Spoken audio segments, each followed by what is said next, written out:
Episode 3, Builds with Brian. Couple exciting things since the last time you talked about it. I am super excited. This is going to be an outboard motor issue because I actually bought an outboard motor for the boat that I'm building.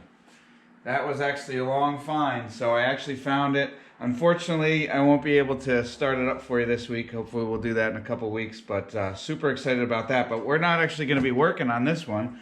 Hopefully this one's in good shape and doesn't need work. But we have another outboard motor here, which is a 30-horse Yamaha. This one actually belongs to the boat club that we're members of. And we actually replaced this with a new motor, but we decided we might try to keep this one as a spare. So what I'm going to be doing just for the fun of it is trying to save this from the dumpster and do some work on it. So what was going on with this motor is we've done work to it. Obviously you can see it's an older sort of late 80s model Yamaha 30 horsepower. We've done some work for it over the last couple of years, new water pump and sort of tune up and new controls. But what developed was a exhaust leak coming out of the bottom of here, and so what I believe that is, and this is not a professional mechanic's opinion here, but I believe the gaskets where the head of the motor attaches to the bottom shaft of the boat, there's an exhaust gasket in there. So I'm going to attempt to take this thing apart, lift the motor head off of the actual motor block, actually off of everything, get all of the gaskets out of it and replace the gaskets. Not too much. We're talking about $30 worth of gaskets, which might fix this motor for good. So before I start that, this is going to be a two-part episode. This part will just be taking it apart, and then we got to wait a couple days for the gaskets to get into where we put it back together. One other important rule: I never work on an outboard motor unless I have a beer. So this beer is McEwen's beer, thanks to my soon-to-be new brother-in-law coming up in the summer, Brian McEwen. So thank you, Brian. You made this week's episode, and I wouldn't be able to work on the outboard motor unless we had a beer.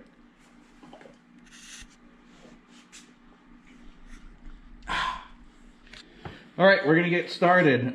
So the first thing I'm going to do is, I've already loosened it a little bit here, but let's take this motor cover off of here so you can take a look at what this sucker looks like.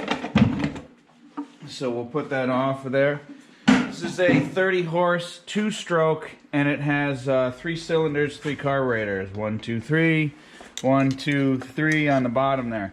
Where I think it's leaking, you got to start. So we're going to take this whole motor off of here. We're going to try anyway. So the first thing to do is we're going to, and I've watched a lot of YouTube videos, but they've never actually brought us through the whole process here. So hopefully I'm going to be searched for this one. So basically what we do is we take this plastic shield off, and what that plastic shield does is that exposes these bolts. So I believe we go 1, 2, 3, and then 1, 2, 3 on the other side to be able to cup that. And what you can't see in the paint job here, there's a gasket here.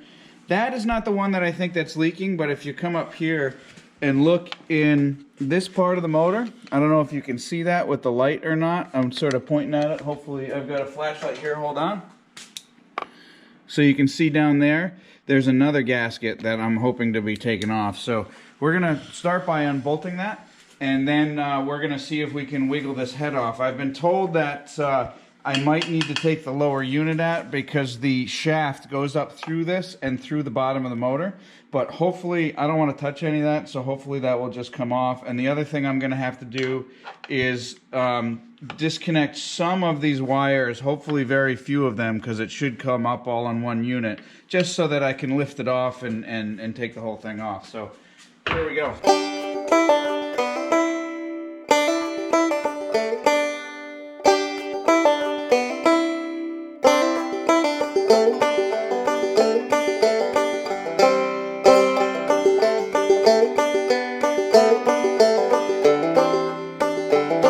Alright, so we've got the bolts off. They all came off easy enough.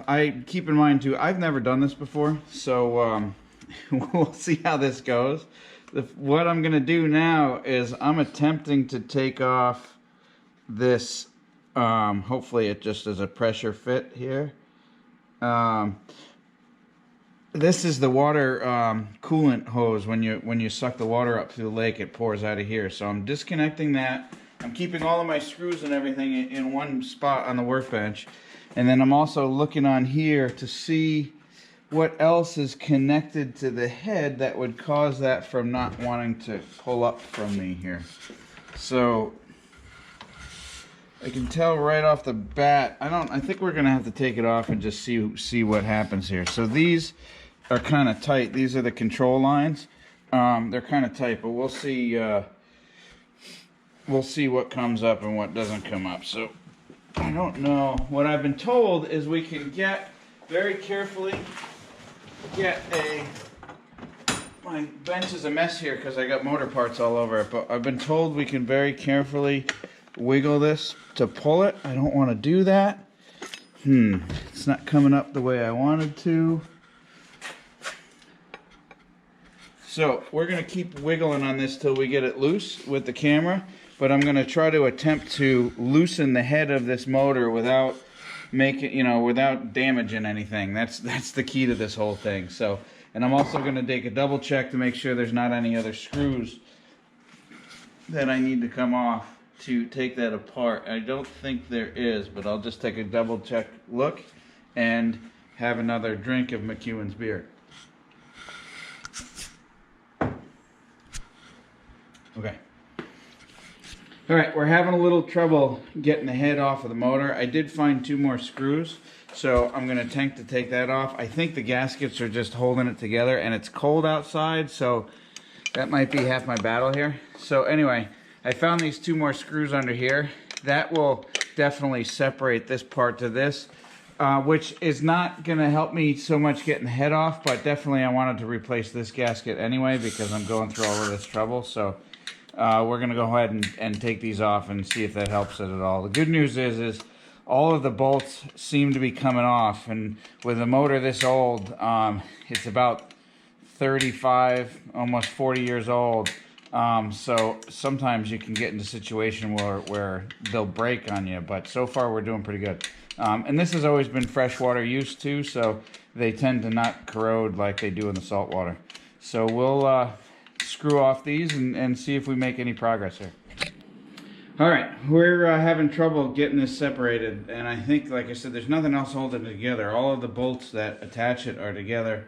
I was told one other thing, that we may need to drop the lower unit down. I was hoping to avoid that, and the reason is the motor shaft goes up through the head, and it sort of can lock in there, so you don't have the ability to like tilt or pry the head off if that stiff motor shaft, that stiff drive shaft is up in there. So we're going to attempt to drop the lower unit and see if that allows us to free it. So here we go. All right, we finally got it. So I took the lower unit off, and what I had to do, which I didn't realize, is underneath the little skeg that counteracts the rotation of the prop so that the motor goes straight, you actually had to take that off of the lower unit under here, and there was a hidden screw in there. So once I did that, dropped right out. Don't forget there's a linkage bar over here you've got to take off too, and then it just dropped out. Beautiful, fine. Then the other thing I discovered after taking the 4 bolts off, over here, and see if I can shine a light up in there, there's actually one little screw down there. You see that? And I loosened that up. It's really a pain to get to, but I loosened that up. And I think now if we get our crowbar very gently, let's see if this sucker moves around on us. Oh, look at it. We got it. So it's coming off. So what we're going to try to do is we're going to attempt to lift this off. And now this will be part 1. We're going to take this off, take a look at what those gaskets look like, and then we're going to put it all aside until we get the actual gaskets. So part 2, whenever we get the parts, we'll be able to take a look at that. So let me pause for a second there, and I'll try to grab a hold of this thing. Okay, we're going to take the starter wire off, and then we've got to take one of the other ignition wires off so that we can lift this all apart. We're also taking a video of this so that we can remember how to put it all back together again, because I don't think I'm going to be able to remember how to do it. Keep everything loose. We have these two wires here. Let's take a picture of that, right? So we have black going into black and red going into red. These are just pops, so we can just pop them, disconnect them there. We have this other, looks like a ground wire down here. If I can get it. Everything's a little bit tight on here, so it's kind of like...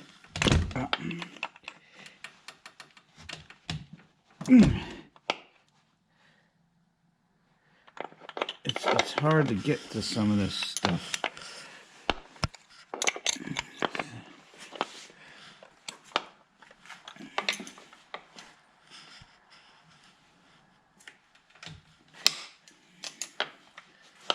Sorry, I know this isn't very exciting on the camera here, but it's one of those things that's sort of like you can't get there from here, so. Actually, I think I can get a socket wrench and do that with a socket wrench. Get to the other side, or actually lay it down on this, because that has the gas in it. Alright, so you want to grab that? And we'll just talk about a few things.